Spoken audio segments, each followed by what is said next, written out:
আসসালামু আলাইকুম। Hello everyone, সবাই কেমন আছেন এবং কোথা থেকে দেখছেন? আমি আজকে আপনাদের সাথে আরেকটা রান্না শেয়ার করব। সেটা হচ্ছে বুটের ডাল দিয়ে গরুর গোশত। সকালের নাস্তার জন্য এটা একটা বেস্ট খাবার। পরোটা দিয়ে হোক, তন্দুর রুটি দিয়ে হোক, খুবই ভালো লাগে। তো যাই হোক, আজকে আমি রান্নাটা আপনাদেরকে দেখাইতেছি। প্যানের মধ্যে তেল গরম হয়ে গেছে, পেঁয়াজটা ট্রান্সপারেন্ট করে আমি সমস্ত মশলা দিয়ে দিলাম, হলুদ, মরিচ, ধনিয়ার গুঁড়া, তারপরে এখন একটু আদা বাটা, তারপরে এই আদা বাটাটা দিয়ে নাড়াচাড়া করে তারপর আমি দিয়ে দিব হচ্ছে স্বাদ মতো লবণ।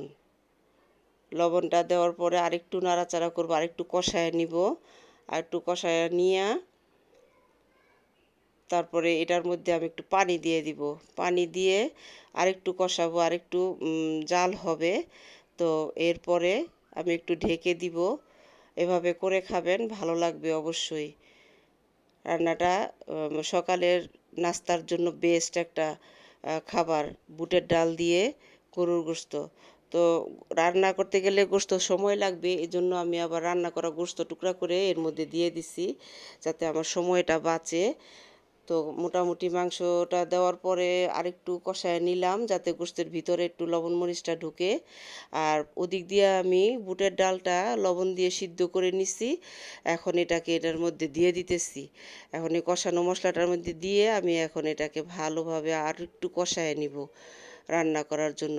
ডাল তো প্রায় সিদ্ধ হয়েই গেছে।